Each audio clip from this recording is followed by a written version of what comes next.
22 सप्ताह की कार्य योजना के अंतर्गत संदर्शिका और कार्य पुस्तिका में विभिन्न प्रकार के ट्रैकर्स का वर्णन किया है। आइए इस वीडियो के माध्यम से जानते हैं कि इन ट्रैकर्स का उपयोग हमें किस तरह से करना है। सबसे पहले बात करेंगे वार्षिक ट्रैकर की। हमारी आधारशिला क्रियान्वयन संदर्शिका गणित में इन ट्रैकर्स को इस तरह से भरना है कि सप्ताह के पहले दिन हमें जो अनुदेशात्मक कार्य करने हैं, यानी कि 3 शिक्षण योजनाओं पर हमें 4 दिन कार्य करना है।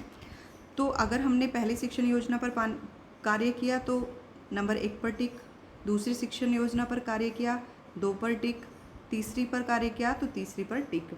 अगर हमने पहले 3 दिन में तीनों शिक्षण योजनाओं पर कार्य कर लिया है तो चौथा दिन जो हमारा होगा वो खाली होगा। 5वां दिन है हमारा समेकन गतिविधि का, तो उसमें हमने 5वें दिन का जो कार्य किया उस पर टिक करना है। और 6ठा दिन है हमारा रिमेडियल और साप्ताहिक पुनरावृत्ति का। तो यहाँ पर हमने 1 सप्ताह का कार्य पूर्ण किया। यहाँ पर हमें ध्यान रखना है कि तब हमारा सप्ताह शुरू होगा वो डेट लिखनी है, और जब हमारा सप्ताह ख़त्म होगा तो हमें वो डेट लिखनी है। ये था हमारा साप्ताहिक कार्य को हम कैसे करेंगे, यानी कि साप्ताहिक दिनों को हम किस प्रकार से भरेंगे। अब आता है हमारा सावधिक कार्य, यानी कि जब हम सावधिक आकलन कर रहे होंगे तो हम इस ट्रैकर को किस तरह से भरेंगे। सप्ताह के 11वें और 22वें सप्ताह में हमारा सावधिक आकलन होगा। तो यहाँ पर सबसे पहले 11वें सप्ताह का आकलन जब होगा तो उसमें हम यहाँ स्टार्टिंग की डेट लिखेंगे और यहाँ पर समाप्ति की डेट लिखेंगे। प्रत्येक सावधिक जो आकलन का सप्ताह होगा उसमें 10 कार्यपत्रक होंगे, 10 सप्ताहों का उसमें वर्णन होगा। तो अगर हमने पहले सप्ताह का कार्यपत्रक पूर्ण कर लिया तो यहाँ पर टिक, इस तरह से 10 के 10 में हमें टिक करना है। इस प्रकार यहाँ पर 1 से 10 सप्ताह का वर्णन है, फिर सावधिक आकलन 11वें सप्ताह में, और फिर यहाँ पे 12 से 21 सप्ताह का वर्णन है, और 22वें सप्ताह में हमारा सावधिक आकलन होगा। तो हमें डेट स्टार्टिंग और समाप्ति की अवश्य लिखनी है। यहाँ पर बात करेंगे कार्यपुस्तिका ट्रैकर की। बच्चों की कार्यपुस्तिका जो होगी उसमें ये ट्रैकर्स दिए गए हैं। तो जो भी हम कार्यपत्रक बच्चों को कराने के लिए दे रहे हैं, चाहे वो हमारा अभ्यास पत्रक है, आकलन पत्रक है, साप्ताहिक अभ्यास पुनरावृत्ति है, या गृह कार्य का जो भी पत्रक होगा, वो हम पहले सप्ताह के जो भी बच्चे ने कर लिया है उस पर टिक लगाएंगे। हो सकता है कोई बच्चा नहीं आया उस दिन, उसने वो कार्य नहीं करा, तो उस पर हम टिक नहीं लगाएंगे। उसको पहले हम कार्यपत्रक वो कराएंगे, उसके बाद टिक लगाएगा वो बच्चा। ये बच्चा स्वयं भरेगा, इसका निशान बच्चा स्वयं लगाएगा। ये बच्चे का सावधिक आकलन है। यहाँ उसे 10 प्रपत्र दिए जाएंगे 10 दिन में। उसके बाद हम बात करेंगे साप्ताहिक आकलन ट्रैकर की। ये साप्ताहिक आकलन ट्रैकर हमें किस तरह से भरना है।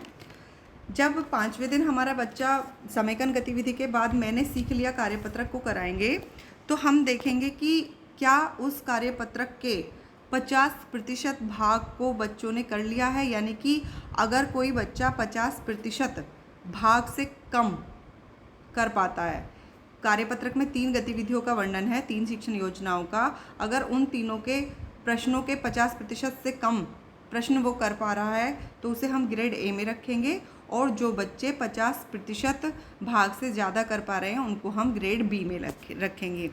तो यहाँ साप्ताहिक आकलन ट्रैकर में हम बच्चे का नाम लिखेंगे, और पहले सप्ताह में उसने ए ग्रेड पाया या बी ग्रेड पाया वो यहाँ पर हम लिखेंगे। इस तरह से हम 10 सप्ताह का उसका यहाँ पर रिकॉर्ड रखेंगे कि इस बच्चे ने, हो सकता है पहले सप्ताह में बी ग्रेड पाया हो तो दूसरे सप्ताह में वो ए ग्रेड भी प्राप्त कर सकता है। इसलिए यहाँ पर हमें इंडिविजुअल बच्चे का ये साप्ताहिक आकलन ट्रैकर भरना है। 1 से 10 सप्ताह तक हम इसे भरेंगे। उसके बाद 11वें सप्ताह में ये हमारा दूसरा साप्ताहिक आकलन ट्रैकर होगा, जो कि हमारा 12वें सप्ताह से 21 सप्ताह तक भरा जाएगा। इसको भी हम उसी प्रकार से भरेंगे।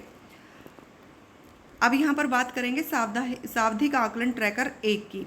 सावधिक आकलन ट्रैकर भी हमारा उसी तरह से भरा जाना है। यहाँ सावधिक जो आकलन होगा हमारा, उसमें 11वें सप्ताह में 10 सावधिक प्रपत्र दिए जाएंगे आकलन के लिए। तो अगर बच्चा उनमें भी 50% भाग, यानी कि उस प्रपत्र का 50% कार्य कर पा रहा है, कम कर पा रहा है, तो उसको हम ए ग्रेड देंगे। और वो 50% से अधिक भाग को सही तरीके से हल कर पा रहा है तो उसको हम बी ग्रेड देंगे। ये भी हमारा इंडिविजुअल बच्चे का भरा जाएगा, बच्चे का नाम होगा और यहाँ पर पहले सावधिक आकलन में उसने क्या प्राप्त किया, ए ग्रेड या बी ग्रेड।